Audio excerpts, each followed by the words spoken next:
Kempegowda international airport ಅನ್ನ global hub ಮಾಡೋಕೆ ಕೇಂದ್ರ ಸರ್ಕಾರ ಪ್ಲಾನ್ ಅನ್ನ ಮಾಡಿಕೊಂಡಿದೆ. ಗ್ಲೋಬಲ್ ಟ್ರಾನ್ಸ್ಲಿಟ್ ಹಬ್ಗಳಾಗಿ ಅಭಿವೃದ್ಧಿಯನ್ನ ಪಡಿಸೋದಕ್ಕೆ ಕೇಂದ್ರ ಸರ್ಕಾರ ಪ್ಲಾನ್ ಅನ್ನ ಮಾಡಿಕೊಂಡಿದೆ.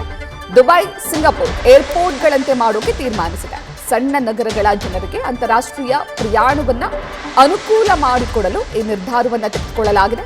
ದೆಹಲಿ ಸೇರಿ ಕೆಂಪೇಗೌಡ ನಿಲ್ದಾಣ ಗ್ಲೋಬಲ್ ಹಬ್ ಮಾಡುವುದಕ್ಕೆ ಕೇಂದ್ರ ಸರ್ಕಾರ ತೀರ್ಮಾನಿಸಿದೆ.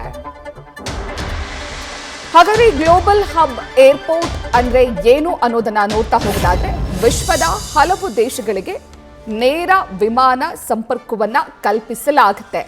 ಈಗ ಹಲವು ಮುಖ್ಯ ನಗರಗಳಿಗೆ ಅಥವಾ ಮುಖ್ಯ ದೇಶಗಳಿಗೆ ಬೆಂಗಳೂರಿನಿಂದ ನೇರವಾಗಿ ಫ್ಲೈಟ್ ಇರೋದಿಲ್ಲ. ಆ ಸಮಸ್ಯೆಯನ್ನು ಸರಿಪಡಿಸುವುದಕ್ಕೆ ಈ ಟ್ರಾನ್ಸಿಟ್ ಹಬ್ ಅನ್ನ ಮಾಡುವುದರಿಂದ ವಿಶ್ವದ ಹಲವು ದೇಶಗಳಿಗೆ ನೇರ ಸಂಪರ್ಕ ಸಿಗುತ್ತೆ. ಈ ಟ್ರಾನ್ಸಿಟ್ ಹಬ್ ಆಗಿ ಈ ನಿಲ್ದಾಣಗಳು ಕಾರ್ಯವನ್ನು ವಹಿಸುತ್ತೆ.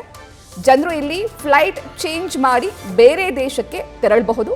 ಇನ್ನು 24/7 ಕಾರ್ಯನಿರ್ವಹಣೆ ಮಾಡಲಾಗುತ್ತೆ. ಹೆಚ್ಚಿನ ವಿಮಾನ ಸಂಚಾರ ಕೂಡ ಇರುತ್ತೆ. ಫಾಸ್ಟ್ ರನ್ವೇಗಳು ಮತ್ತು ದೊಡ್ಡ ಟರ್ಮಿನಲ್ಗಳು ಕೂಡ ಇರುತ್ತೆ. ವೇಗದ ಇಮಿಗ್ರೇಷನ್, ಕಸ್ಟಮ್ಸ್ ಮತ್ತು ಭದ್ರತಾ ವ್ಯವಸ್ಥೆ ಲಭ್ಯ ಇರುತ್ತೆ. ಡ್ಯೂಟಿ ಫ್ರೀ ಮಳಿಗೆಗಳು, ಲಾಂಜ್, ಹೋಟೆಲ್ ಸೌಲಭ್ಯ ಕೂಡ ಇರುತ್ತೆ. ಇದರ ಜೊತೆಗೆ ದೊಡ್ಡ ಮಟ್ಟದ ಕಾರ್ಗೋ ವ್ಯವಸ್ಥೆ ಅಂದರೆ ಸರಕು ಸಾಗಾಣೆಯ ವ್ಯವಸ್ಥೆಯನ್ನ ಕೂಡ ಮಾಡಲಾಗುತ್ತೆ. ಮೆಟ್ರೋ, ರೈಲು, ಬಸ್ ಸೇರಿ ಉತ್ತಮ ಸಂಪರ್ಕ ವ್ಯವಸ್ಥೆ ಇರುತ್ತೆ.